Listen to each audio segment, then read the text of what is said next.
I'll be back in a minute. Jai Ram, Jai Ram. Jai Ram.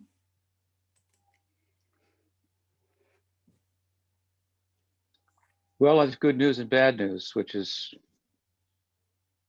nature of the world, so nothing's changed.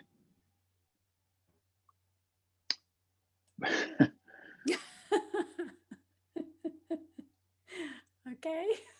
I think I'll just take the questions. Okay. Otherwise, it's beautiful here, and I'm very well taken care of. So. Well, if you talk for a minute, then we can, when I get this, it'll start on Facebook simultaneously. So if you tell us something. Something. Okay. Okay. I think is there a talk coming up other than these Sunday talks shortly? Yes. Regarding, yes, there is. And what day is that? That is on the 26th. It's a Monday, and it's Balaram Rasa Yatra.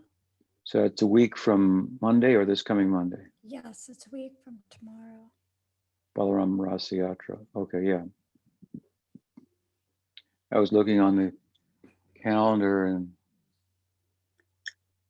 I realized that Nrsimha Chaturdasi is next month, and I think we began these Zoom calls at about that time last year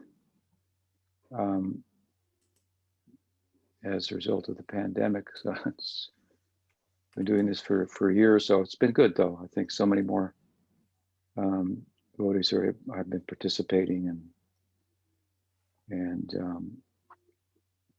from different countries around the world and so forth. So I think of more sharing, if you will, in the Sangha than previously. So I'm still not traveling, but still present here and ticking.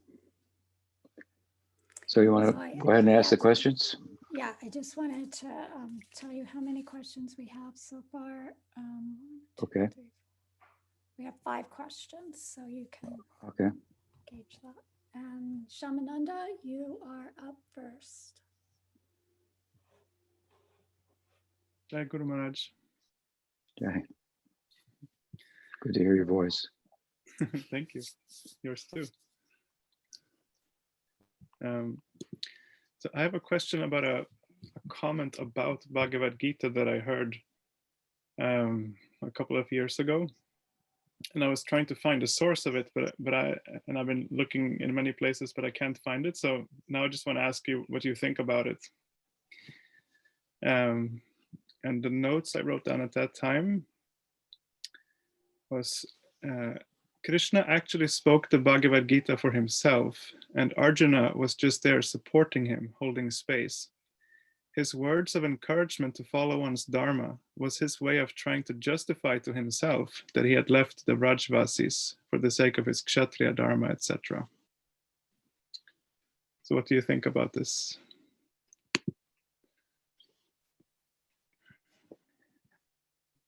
Well, I think that I've never heard that explanation before. It's obviously a very Gaudiya perspective, and I think that it's a feeling, a bhava perspective. Rather than a perspective that could be supported by other texts or by the text itself. And so I would look at it as kind of a charming perspective that Gaudiya Vaishnavas and Brajbasis would much find sweet and appreciate. But I have never never heard it before. I like it. Um, just because it anchors Krishna. I mean, I also, in my commentary in Gita, I anchored Krishna in Braj, where of course he has the most weighty footprint, if you will, where he's more present and in fact never leaves and so forth.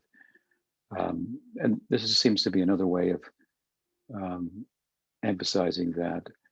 To cite another similar example, I think we could look at Pujapad Sridhar Maharaj's perspective on the, was it 1866 of the Gita, where Krishna says, Sarvadharman Prityaja Mamekam Sharanam Braja.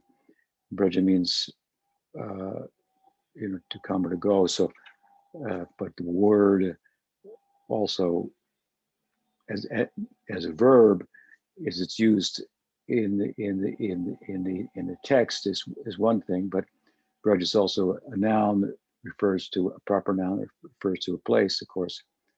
And so Pujapad Sridhar said when he heard the word Braja, and that came from his own mouth, pretty much the Gita was over then. His mind went to Braj, and so that's a bhava perspective, and those perspectives are really jewels in a sense. They're what the text does mean. I think we as Gaudiyas would say what it means to devotees of Krishna who love him in Braj. Those meanings may not be supportable by the grammar or by other texts or other ways, other drier mathematical, if you will, technical ways of looking at the texts that are often thought to be the real meaning, the literal meaning.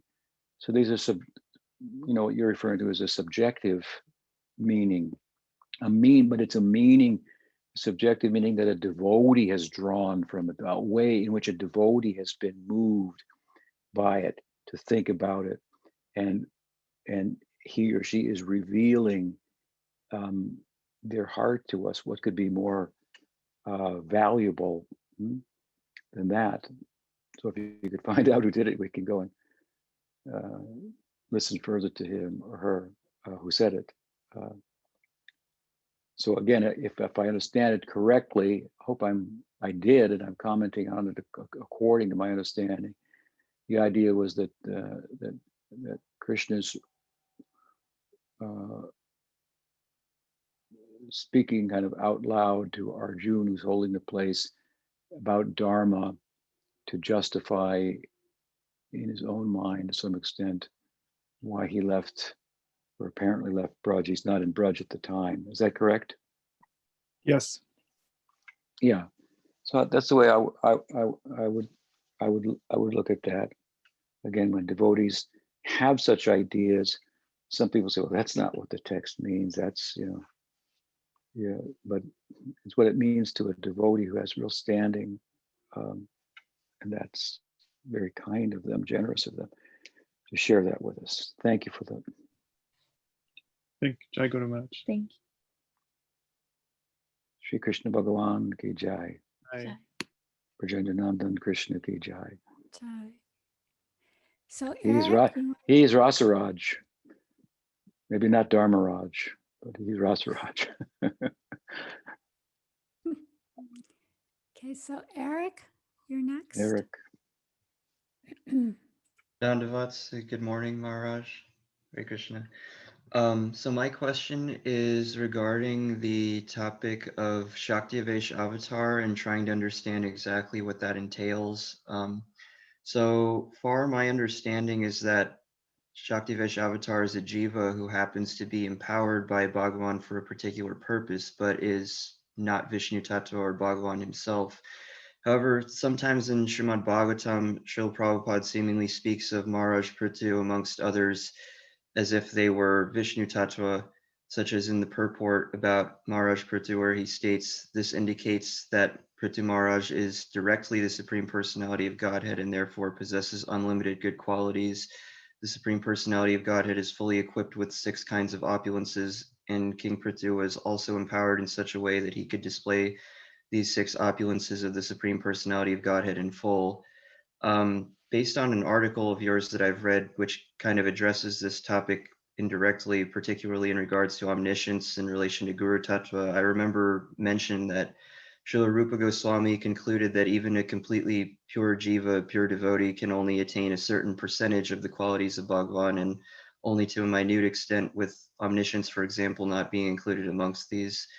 And Srila Prabhupada, who I've often heard referred to as being a shaktivesh avatar, was cited in this article as being also within this limit and thus not omniscient, for example. So could you please clarify exactly what a shaktivesh avatar is and harmonize the apparent differences between the quote from Srila Prabhupada from the Bhagavatam and the limitations cited from Srila Rupa Goswami?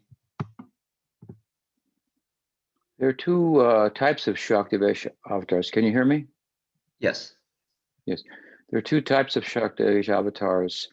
And I think the genesis of that understanding is found in Rupa Goswami's Laghu Bhagavatamrita. It's echoed in Chaitanya Charitamrita, probably where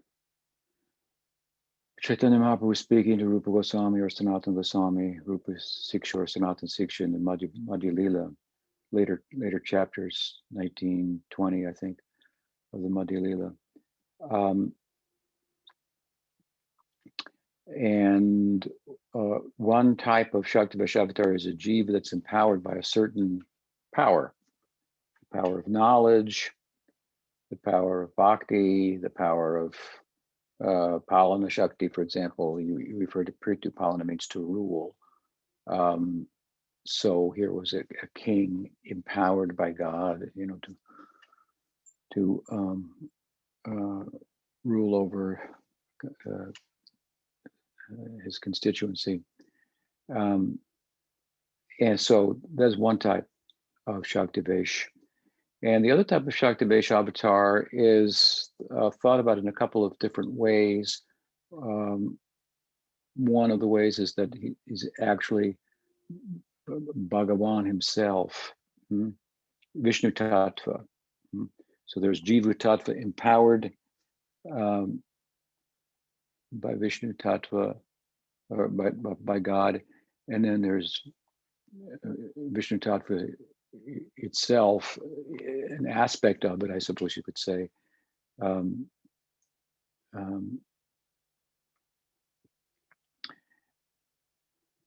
But that aspect being personified rather than empowering a particular jiva. In the case of the latter, empowerment of the jiva, that can come or go. So it could be empowered for some time, and the empowerment could be withdrawn. I think we see that in the case of Parashuram. That would not be the case then with the former, where the empowerment itself personifies and it's considered Vishnu Tattva. I believe there's some contradiction, or maybe Krishnadas has said it slightly different than Rupa Goswami, regarding the who's who in all of that. And I don't recall the details. I think that I referred recently on the Vyasa Puja day that we celebrated to Vyasadeva as a Shaktivesh avatar. And just to clear that up, that Prabhupada repeatedly referred to him as such, but it was pointed out to me, I think by Dulal Chandra, that, and I thank him for that Jiva Goswami, I believe, and perhaps others as well, from the founding acharyas, don't refer to him as a Shaktivesh, but as Bhagavan himself. In that case, he wouldn't be, I don't think, either of the two forms of shaktivesh that I'm speaking about. So that's now I forget the status of Prithu, but Prabhupada may sometimes blur that himself, as others have as well. Who is empowered, who is actually Vishnu Tattva, so forth. I mean, when Prabhupada says the Prithu Maharaj is the Supreme Personality, has all six opulences, that's probably an example of him, not crossing his T's or dotting his I's, as I sometimes refer to his writing. And if I had been an editor and had been as educated as I am now about the philosophy, I might have said, you might want to say this here because this is said over there, and so forth. But I'd have to look at it. Prabhupada, shaktivesh avatar. I mean, that's you could say that's a feeling of Sridhar Maharaj. I think Yajavar Maharaj might have said it, and Sridhar Maharaj echoed it, but the echo was more loud because he voiced it in relation to a question about Prabhupada after his passing from his disciples, and it was obviously amplified. Later, he was asked by Govinda Maharaj, he said that Swami Maharaj was empowered. So what was the empowerment? Because Shaktivesh Avatar is empowered, like I said, by Gyan, by this power or that power of Bhagavan. And he said Nityanandavesh. So that's kind of peculiar in a way, but he went on to explain it in terms of Prabhupada's poem on the Jaladuta, where he prayed for the power to do the work of his guru, and please Radharani, and he asked for the power to be successful in the dissemination of Gaudiya Vaishnavism in the Western world, as he saw himself to be directed by his Guru Maharaj to do. And of course, well, he was very much empowered to do his work. And so Pujapad Sri Maharaj reasoned that his campaign was very much, in many ways, similar to Nityananda Prabhu's. And so in no uncertain terms, Krishna empowered him with the avesh of Nityananda's power for dissemination. This is the way in which we might say that Nityananda Prabhu is the most important member of the Panchatattva. We could say that about every one of them, but with him, with regard to perhaps wide dissemination, there are other ways as well we could glorify him, obviously, but he's characterized comparatively to others, Panchatattva, by wide dissemination and to the classes of people who, for one reason or other, are not privileged. And Prabhupada's campaign was very much like that. There are many ways in which Sridhar supported his contention. So that would be obviously an incident in which a Vaishnava is already empowered as a guru, but a special dispensation comes with him. I believe also that there were, I know, I should say that there were some other Gaudiya Vaishnavas living in Braj who were not members of our Paribar, who from a distance, observing the phenomenon of Prabhupada's campaign, which involved bringing so many people from around the world to Vrindavan, for example, upon contemplating the implications of that, they concluded that he was empowered by Nityananda Prabhu. So there's some support for that. I know a sadhu who was directed by his own guru outside of our paribar to associate with Prabhupada because he was empowered by Nityananda Prabhu at this time to do his work. So I don't know if I've answered your question. Did I? Yes, I think that covers the majority of it. I guess one follow-up aspect to the question would be, I guess just for clarification, of the two types of shaktivesh avatars, the one that is a jiva that is empowered, would the empowerment apply to the, how would I describe it? I assume that jiva could not be empowered to such an extent that they have equal, for example, knowledge, wealth, or fame, beauty, or any of the opulences to Bhagavan, right? Because their Bhagavan is unequaled by any other living entity, correct? Or is that, am I understanding that correctly?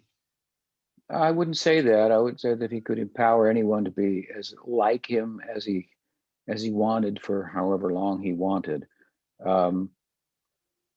There is an example in the Chaitanya Charitamrita of a devotee who was empowered by Chaitanya Mahaprabhu. I think it was Nishingananda Brahmachari. And he had some measure of knowing or omniscience that was startling to the devotees.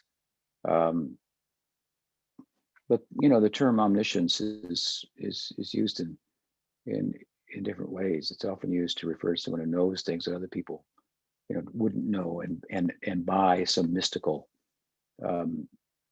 process. Know the future, or know what's happening, at a distant place or something like that. Then there's the idea of omniscience in the full sense of knowing everything everywhere at all times, which would seem to be quite a burden. But is the position of God. You did refer to, really what is Rupa Goswami's list of Krishna's 64 qualities, and the fact that jivas can be empowered by them partially up to, I think, the first 50, and then after that, Brahma and Shiva have an extra few measure of qualities, and so on. And then Krishna has qualities that even Narayan doesn't have. 4 of them: his charm, of his leelas, his form, his beautiful form, his flute, and the prem that he's surrounded by: prema madhurya, venu madhurya, leela madhurya, rupa madhurya. So yeah, I mean, typically a jiva would not be have omniscience, but if Krishna wants him to be omniscient, he could be omniscient. So we can count that out. Thank you. What else? Yeah. So Padmanabha Swami has a couple of questions from the Spanish side.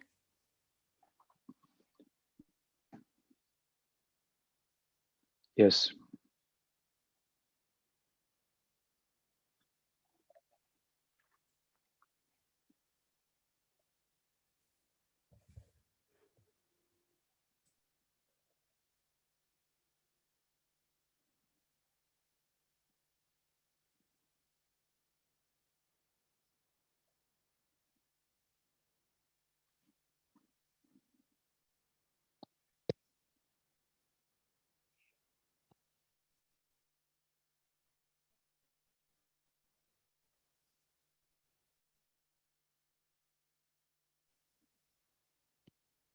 I don't think we think of intuition any differently than anybody else does.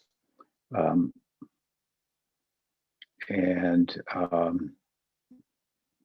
don't have a dictionary definition for you at hand.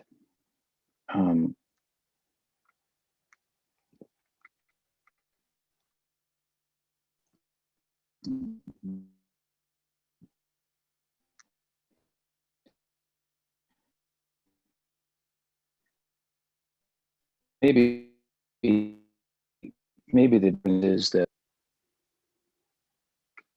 hello. Yeah, you're freezing up, Gumaraj. Okay, I can hear you now. Can you hear me? Yeah, it's just you're in the red zone, Which means, which means your connection's not so good.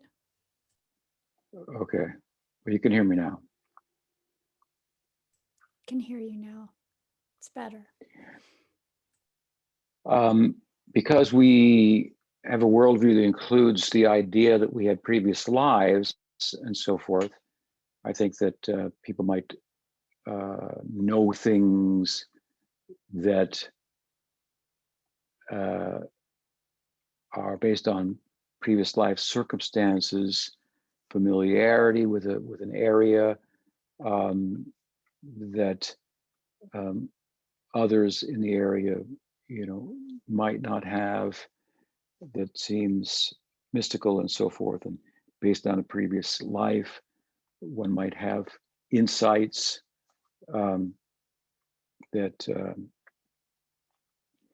are hard to for common people to explain. But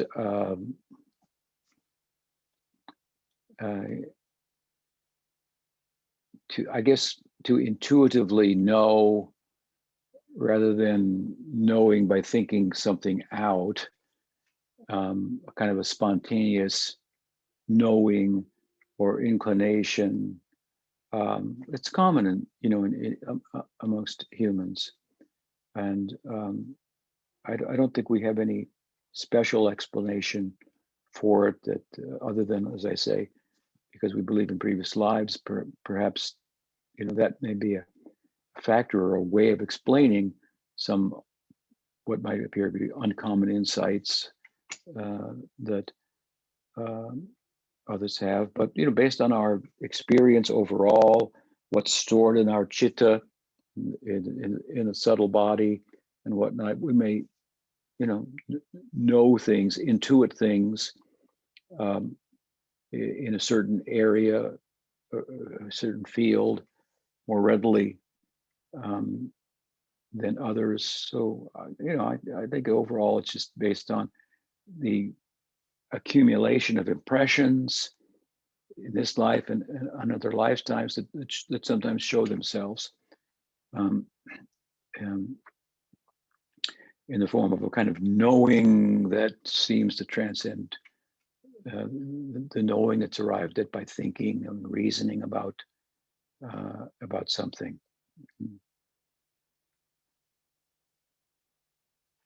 Another question?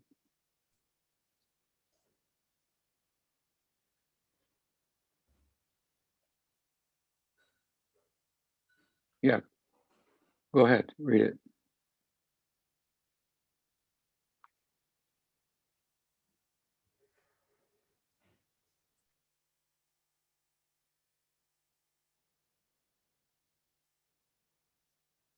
As I said.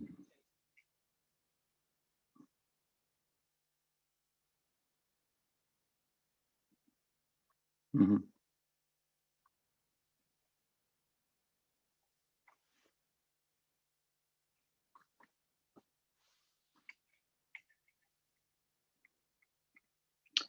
Well, yeah.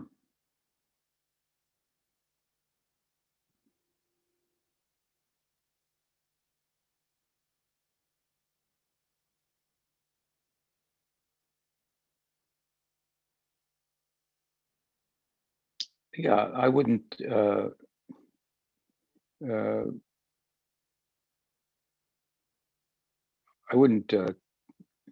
connect the Paramatma to intuition in general, but it's possible that in some instances the knowing from the Paramatma can be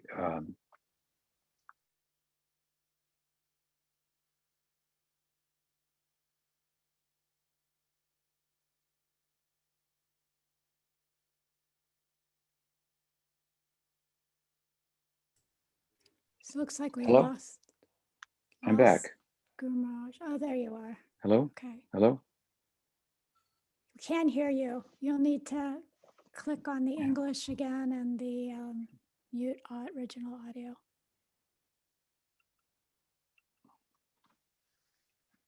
Hello? Can you hear me? Yes.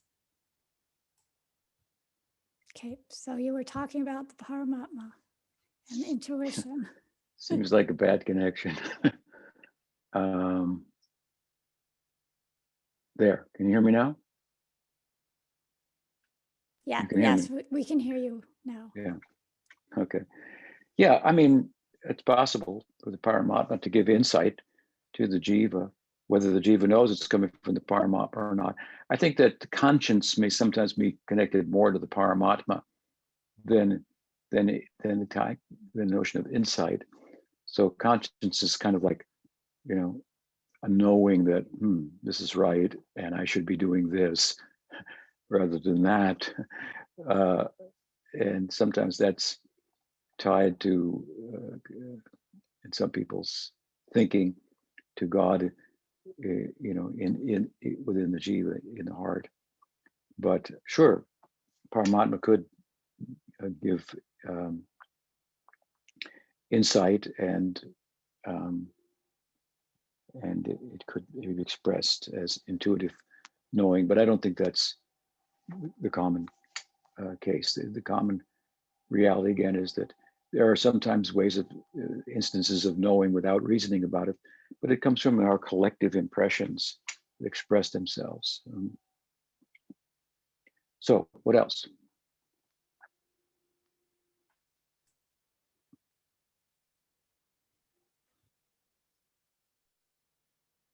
Yes, why don't you go ahead and do the second one?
Um,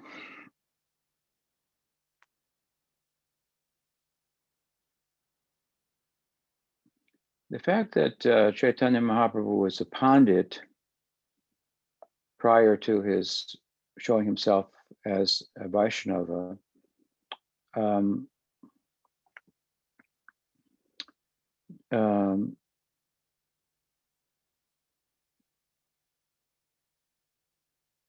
as you mentioned, this plays out in the Prakat Leela, in the Manifest Leela. Um, in the Unmanifest Leela, or the Aprakat Leela of Chaitanya Mahaprabhu, rather than obviously referring to him as Sri Krishna Chaitanya and as a sannyasi and so forth, he's not a sannyasi. So for the sake of the audience, as I think about it, just repeating the question, he's Vishwambar, he's Nemai,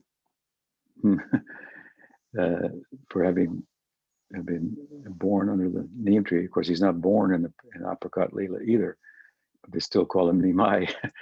In his Vaishnav expression in the Prakat Leela, he was still a Pandit. Panditism was not his preoccupation. Pandit was his job, so to speak. He was a teacher. He had students, and so forth. Well, when he became a Vaishnava, he also had students. So many students. so many associates, and he was still learned and so forth. So I think that we can refer to him as Nemai is not a name that has Aishvarya. Nemai Pandit is also not a name that speaks of him in terms of really Aishvarya, such that it distances the devotees from him. Devotees, even during the Prakat Lila, were not distanced from Mahaprabhu by his scholarship. They would argue with him, even, and be defeated, even. But there are some very beautiful and intimate exchanges, unlike sannyas, which actually created a distance. And the Aishvarya then of his knowing in an essential sense that fostered detachment, again, created distance between himself and his devotees. So I don't think the name Nimai Pandit does that. It's a very charming name. Does that help? I can't hear you. Now Okay. I can. Okay. I can hear you now. Sorry, go ahead. So the last question we have is from Maros. And if anybody else has questions, maybe let me know in the chat. Dandavat Maharaj. I have just small technical question that when the Jiva is born in earthly Leela, is his body just like one of these 8,400,000, or it is like specific body resembling his spiritual body? I don't understand. You're saying when a jiva takes birth in the world? In the Bhoma Lila of Krishna. Sorry. Okay. When a jiva takes birth in the Bhoma Lila, what form does he take birth in? Is that your question? Yes. Might he take birth as a tree or a bug, or is it a human? That's your question, right? No. If the body is resembling his spiritual body, for example, like. Right. So does the body that a jiva who takes birth in the Prakat Lila, the manifest Lila, does it correspond with his body in the spiritual world, or what kind of body does he get? Is that the question? Yes, exactly. Right. Well, the birth in the Prakat Lila, what is it a result of? It is a result of sadhana, right? It is, in terms of the sadhya, the goal pursued in sadhana and sadhya. So sadhana is the practice and sadhya is the goal. So the Prakat Lila, where does it fit within sadhana and sadhya? Well, it is a form of sadhya, kind of the penultimate form of sadhya, the second to the final stage of perfection. Bhaktivinoda Thakur refers to it as Swarup Siddhi, and then entering the aprakat, the unmanifest lila, let's say in Golok, as Vastu Siddhi, the final attainment, right? So it's a kind of sadhya. Sadhana is complete, and the result is sadhya, in this case, of taking birth in the Prakat Lila. It's called Swarup Siddhi. So Swarup Siddhi means that having attained bhava,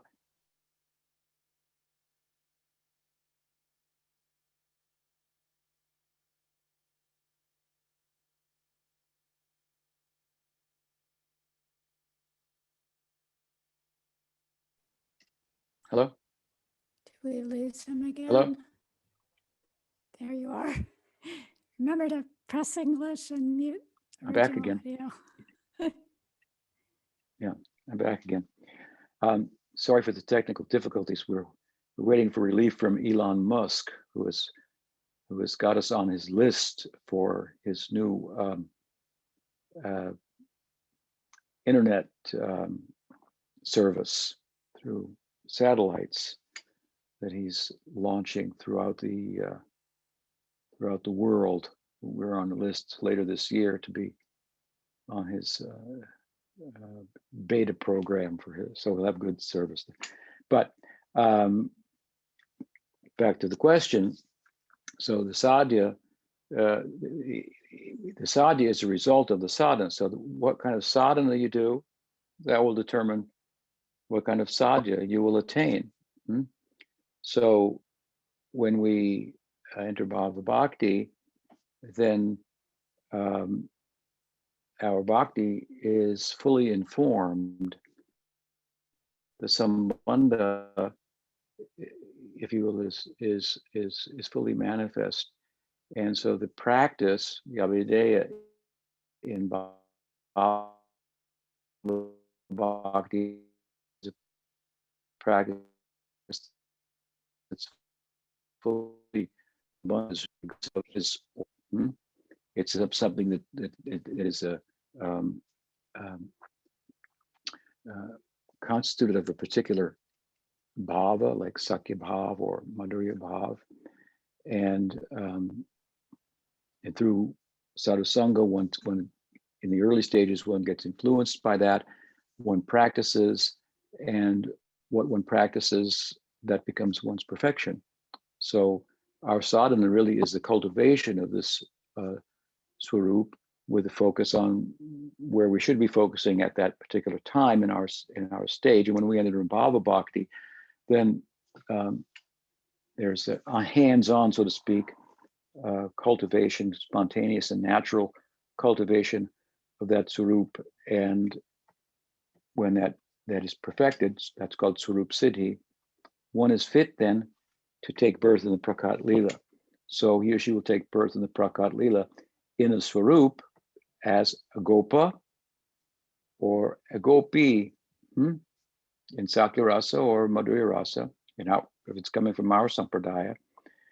And then in the association of the eternal associates of Krishna, who are constituted of his Swarup Shakti rather than Jiva Shakti, then certain, a measure, depending on the particular rasa, Sakya or Madhurya, a measure of further intensification beyond prema, intensification of one's sthayi bhav, one's emotional identity, irrevocable emotional identity in the Leela. That is, through the association of those devotees, it's intensified, and then we become fit in that stage to enter into Vastu Siddhi as a Gopa or Gopi. So you take birth in the Leela, and as you take birth in the Leela, so you will also participate. As you take birth in the Prakat Leela, so you will also participate in the same way in the Aprakat Leela.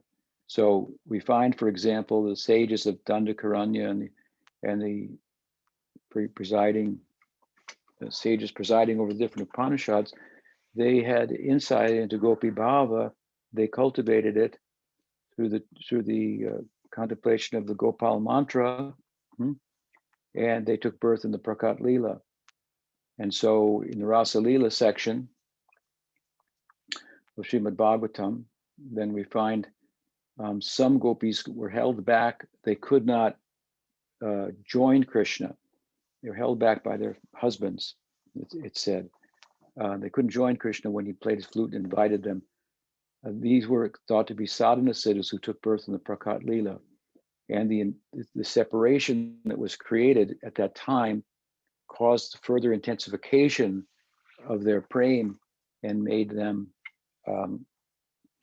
that in conjunction with association with the Nitya Siddhas, further perfected them from their stage in Swarup Siddhi to be qualified to enter into Vastu City, enter into the Uppercut Lila altogether. We also find in the writings of Rupa Goswami the idea that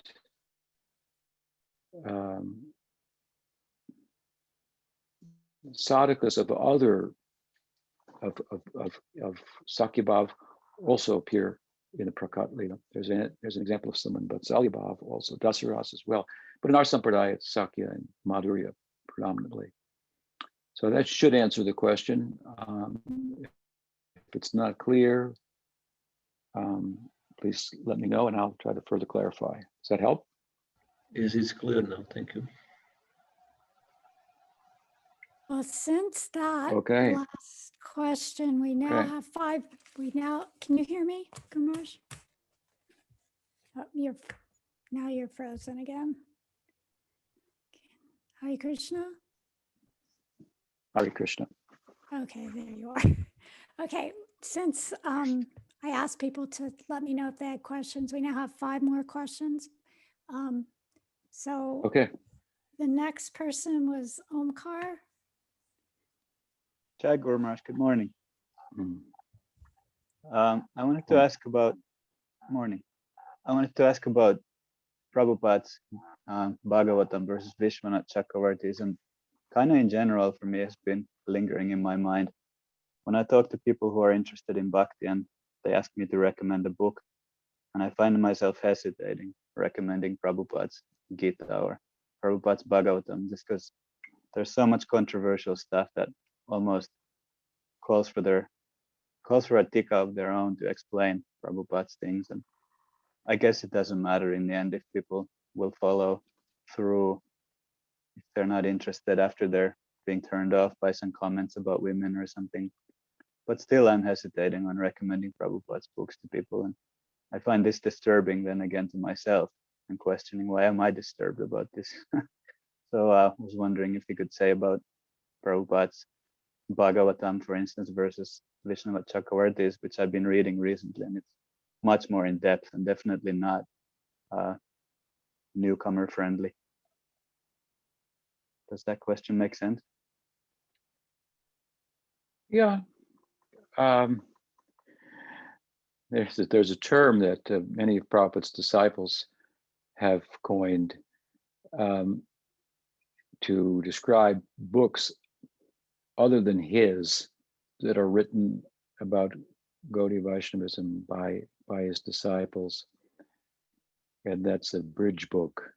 They consider that it's all right or acceptable, maybe even good, for devotees, his followers, to write books that then serve as a bridge to his books. But they would be aghast to hear me say that his books are bridge books to Vishwanath Thakur's books, or to, in a sense, they are. And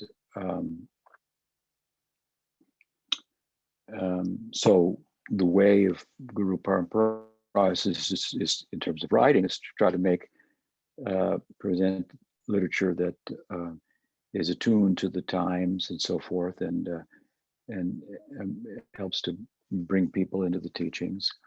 And some may do that more in a general way, and depending on how broad the campaign is, some may do it in a very detailed way, and it may be less of a bridge book, so to speak. I mean, it's kind of an odd term. It doesn't apply in all instances. But anyway, I think that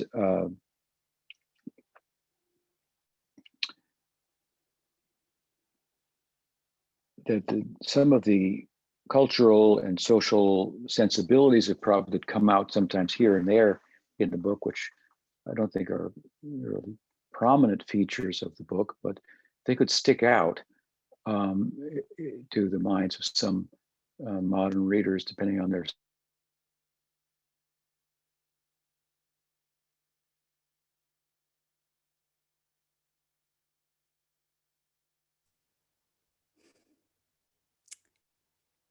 So we lost you again, Guru Maharaj. There you are.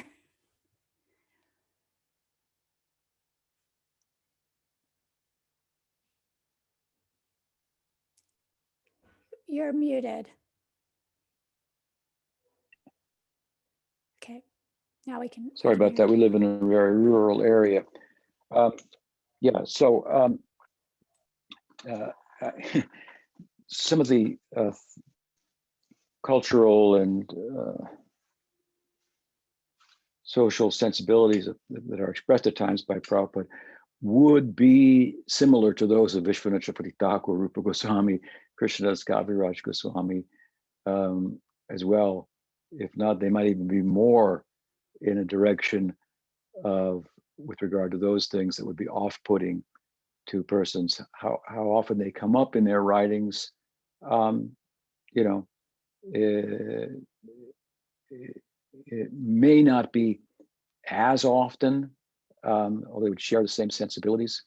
The reason they might not be as often is because of the particular way in which they're focused on those books and those commentaries compared to Prabhupad's. Prabhupada's was one of touring the world, entering new territory.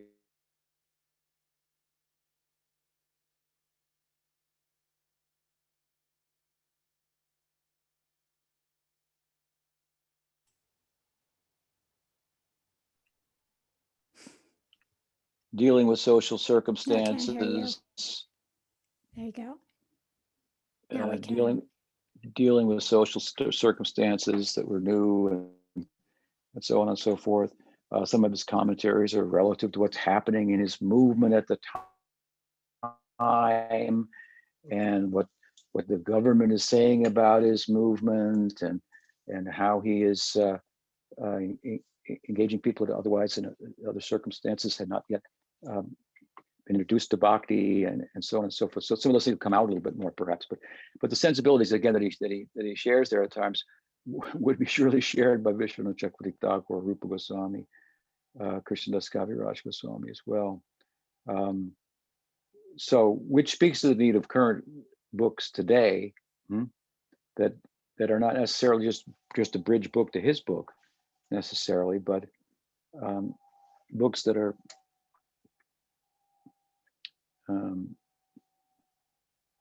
focused on helping to bring people into contemporary society into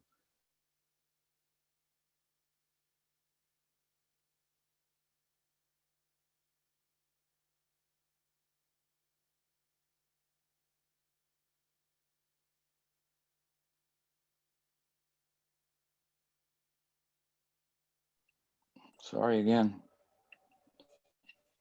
Anyway. Yeah, I might. Anyway, I think that what to do about that is that if you want to share books of Gaudiya Vaishnavism with others, pick whatever books you feel most comfortable with and share those. If you don't feel comfortable sharing one of Prabhupada's books because of something in it or that alarmed you or that set off an alarm and you feel would from a social point of view be a red light for someone, then don't give them that book. There's no, you don't have to give those particular books. Give the ones that you feel comfortable with. Does that help? Yeah, thank you. That was really nice. I'm looking forward to those little books of yours that we can distribute soon. So, Guru Maharaj, with the connection, do you think maybe we should stop? Frozen again.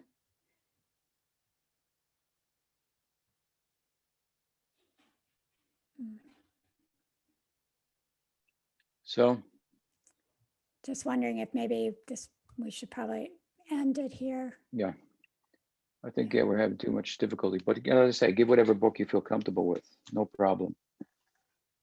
Write a book.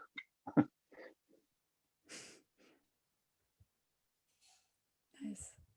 Of course, well, you have to know how to write. Okay, nice to talk with you. Hope to be with you next week. Okay. So also, Haribol. and Hare Krishna, and devotees stay on for Haribol. just a second. We're going to just make a little bit of few announcements.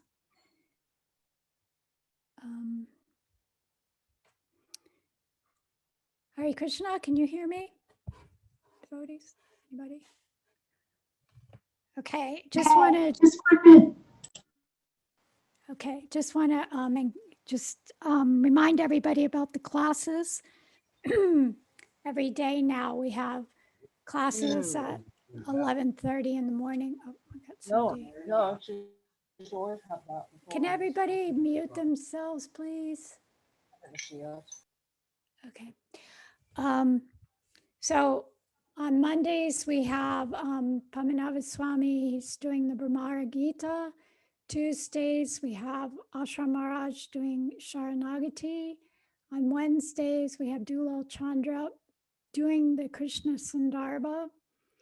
On Thursdays, we have Gaur Sundar doing the overview of Srimad Bhagavatam, Canto 1, Chapter 2. Friday, we have the Mana Shiksha given by Prabhupada. And on Saturdays, we have the Essential Essence of the Bhagavad Gita, 10:8 through 10:11, the verses, the nutshell verses, and that's Bhakti Ras. And Sunday, question and answers with Guru Maharaj. And then the following Monday, a week from tomorrow, we'll have a call also for Balaram Rasa Yatra, and it'll be at the same time as the call today, and it'll be on this number that you called, and all the other calls are on Padmanabha Swami's meeting ID. And so hopefully you can all get that straight. It's on Sri Chaitanya Sangha. If you need to check with that, get the numbers, because I know a lot of times I see people getting onto the wrong call. I get notifications when you come on. So, okay. So anyway, thank you for the wonderful questions, everyone. And hope to see you all tomorrow, and whatever other days this week that you can get on a call. Hare Krishna. Hare Krishna. Hare